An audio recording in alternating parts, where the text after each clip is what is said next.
Our second reading today from the letter to the Hebrews invites us to look at Abraham to learn about what faith is and how to believe. Abraham lived a long time ago, thousands of years ago, in a world very different than ours. He was a nomad, someone who had cattle. Sometimes he had land of his own, on the move all the time. So how can we learn about faith from someone like him? God called Abraham, the Bible says, and promised him an inheritance. God called him at night and told him to look up into the night sky at the stars. And God promised him a land, a life richer than the stars in heaven.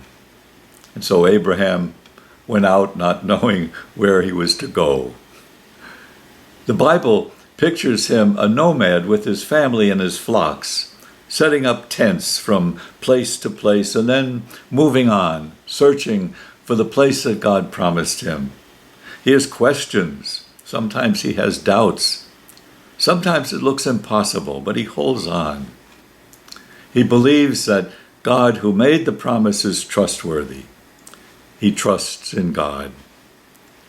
For a long time, Abraham hoped for a child, but no child came for many years. Then, when it all seemed hopeless, a child was born to him and his wife Sarah. The scriptures say Abraham was a man of prayer, who expresses his faith in daily prayer. He prays as he goes, not knowing where he was to go. He prays each day, because God must show him the way, day by day. So that might make Abraham an example for us. We're all moving on, whether we know it or not. Time goes by, though we might try to hold on to it. We live in tents, even if they're made of brick or wood, with landscape lawns. They'll soon belong to someone else. We're on a changing path. We're on our way somewhere. So we shouldn't forget to pray each day.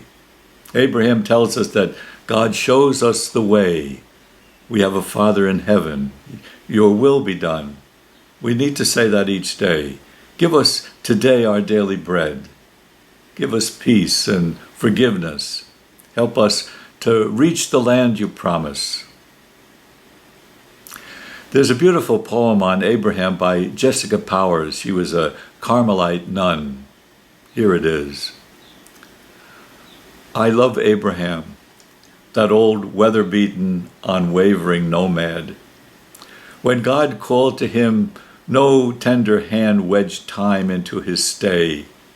His faith erupted him into a way far off and strange.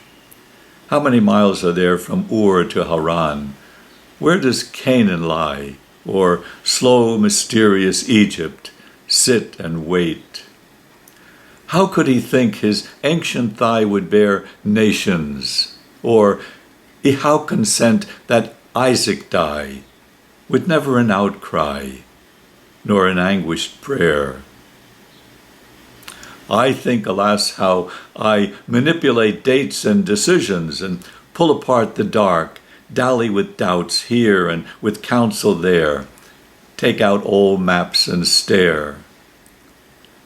Was there a call after all, my fears remark?